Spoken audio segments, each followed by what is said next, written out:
صوركان وحواي واني فكرتي ذو كلت بدنا اني وحيالات سمي حاكميدا فكرك وحيالات مسكحدي soo dhaco kale ama xaalad markaas jirto kale caqabad markaas jirto kale in sawirka sameeyo ka curiyo hada caqabad badan dadka dhalinyarada soo jeeda xawaay waxbarashada kale iyo social media caqabada badan oo dhalinyarada hoos u dhigto kale ama inaysan horumar gaarin waxa sababa social media hadba kale Instagram TikTok Facebook YouTube iyo maxaa la dhahay dhamaan heesaha la dhageysto ama muusikada la dhageysto iyo taleefanka caqabado dadka ku sababo hada soo qaadba maskaxda ayadoo aad hadda jaamacad ka soo baxdo kale ama dugsi sare ka soo baxday oo maskaxda aad u sareyso fikirkeeda iyo hiwadeeda waxa dhan ayadoo sareyso maxaa la leeyahay waxa isticmaalay guriga soo fadhiisanay waxa leeyahay shaqo ma jirto marka guriga fadhiisanay waxa isdee waqtiga mashquuli marka waqtiga mashquulsan waxa sameynaa telefoon isticmaal marka telefoon isticmaashid oo saacado badan ku qaadatid telefoonka kale ama social media ku qaadatid maskaxda waxay noqonay maskax yar oo fahamkii iyo marka hore ra'yigii ka haysatay waxbarashadii ka dhumayso oo waqtigii ina dhumisid aad jeclaanay marka maskaxdaada awal معلومات بدنا كبوحي حمي بدنا كبوحي رجدي أنا بابيسو إلا مسكحة وحا قبعي أما وين إيه أحبر الصدق إيه عقونته فمنو مركا وحس مني هذا السوشيال ميديا وحس معالي كلي همي قاعدين رجدا وحنا نقرأ إنه فلو يلاك إنه هشتي نقرأ مركا فلو يلاك سأور هذين يصير مسكحة هذا إلا مركا فلو يلاك هذين يصير بدنا وحيكون سقرايا كمنتي عايقة كمنتي هذا اللي هو في الجادين أيوه مسكحة هذا دامج بدنا سوقارة مركا دامج كاس مخو سوقارة محنا نقرأ مسكحة هذا مدير sidoo kale waxa jirto marka hadda soo qaad boo aaday tahay qof dhalinyarada kale ama dugsi quraanka soo baxo kale maxaa markaas inta iskuulka soo baxo kale maxaa sameeyay maskaxda waa korinay kabac badan ku kordhayso aqoon waxbarasho baranay hadda buugi qalin kale midalan ka soo qaado tusaale waxaan kale waxa waaye waa xarfaha alfabaatika maxaa la iyo xisaabta chemistry-ga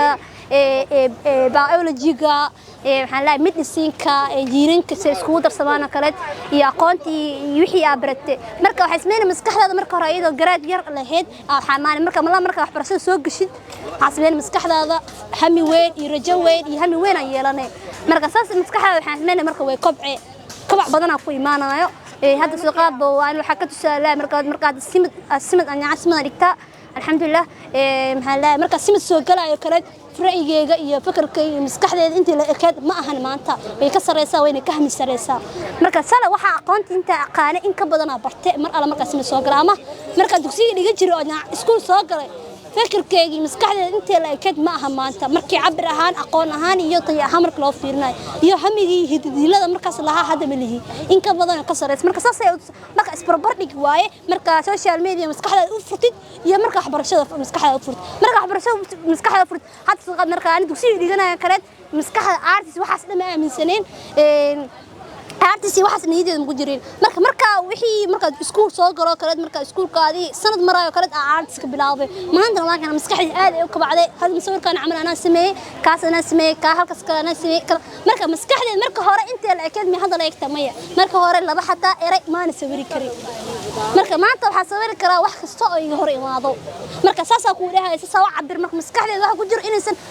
shala meesha joogtay maanta joogin ee ka awood badan tahay kana baawar badan tahay hada maanta isku daayo waxba social media waqtiga social media siiyo maskaxdeeda ayada hadda wax kasta sawiri karto marka 2 sano 3 sano ka mooganaado oo social media ku mooganaado waa aakhir waxa noqon inaan wax ka siinin hatta wixii iga hor imaadaan sawiri karin marka saas uu dhahayo maxaa leeyahay kala duwanaanshaha maskaxda marka social media ku galisid iyo marka waxbarashada galisid farqigaas u dhaxayso waxaad barato jaamacad maxaad barataa iyo farsamada maxaa xiriir oo ka dhaxeeyo wallahi aad farsamada jaamacad wax xiriir ka dhaxeeyo malaha ani hadda waxa bartaa maxaa la bank finance engineering ako marka hore jeclaa laakiinse baby wisuur dagali qadar alle ahayd waxaan leeyahay laakiin xiriir wanaagsan cilaaqo wanaagsan artist iyo jaamacad igala dhaxeeyo wasabta jaamacada waxa ii sabab in lacag la'aan ku dhigtay artist ka dartiisa marka cilaaqo weyn aan agteeda ka dhaxeeyo laakiin maybe isku shaqo ma ahan laakiin aan agteeda cilaaqo ka dhaxeeyo sababta jaamacada waxa ku gaaray artist ka dartiisa jaamacada waxa free u dhigtay artist dartiisa saas awgeed aan agteeda cilaaqo ka dhaxeeyo macnaha farsamada dadka ma scholarship scholarship daq barasho ku helay marka hadana waxa markaas hadana maskaxdeeda waxbarashada ama artiska moognaan ama sii lahayn aan nahay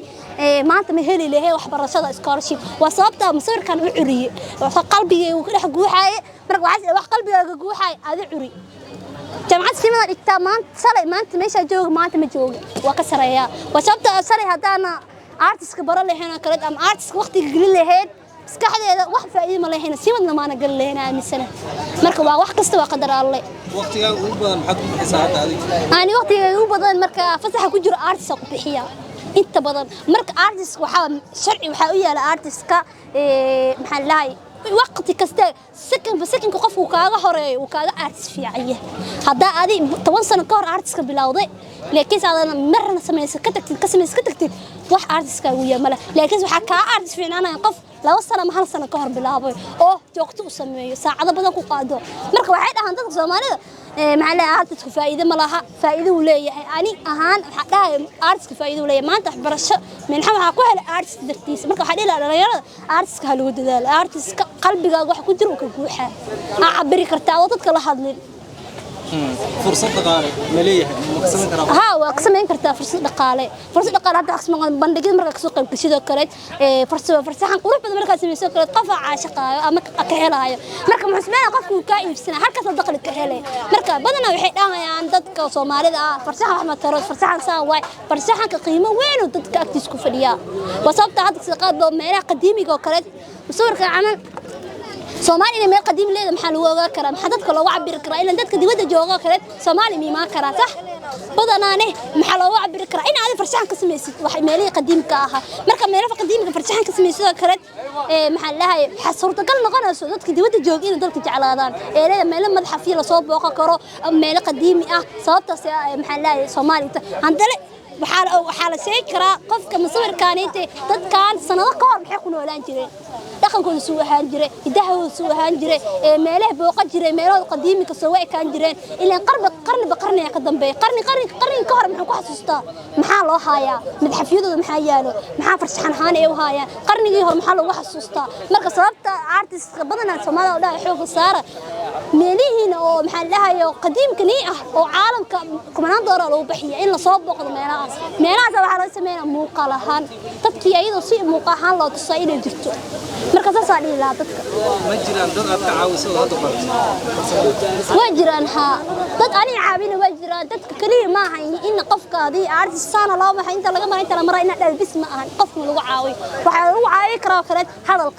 hadalka qofka oo artistka meel weyn uga yaala ina maanta ahayay maxaa la musawirka uu qurxan yahay qofka artistka waxay uga fadhisaa meel weyn uga fadhisaa dad waxa jiro marka ani artistka bilaabayo kale ama hadda bilaaba dadka hadda bilaabo zaaya ugu dhiirigeliya in artistka horumar laga gaari karo ana marka bilaabay dad badan waxay horumar laga gaari karo iska jooji ana xana ma yahamigeyga waa hamigeyga le maalin waa hiigsana ilaahay muxuu qadaray in maanta jamacadu ku dhigto ka ganacsado sida kale oo ani ganacsi ka sameeysto ganacsi ka furto intaas daan farshaxanka markii bilaabi lahayn maalin iyo suurtagal lahayn in aan ka ganacsi ka sameeysto in aan sawiro oo horumarka gaar in jamacad ku dhigto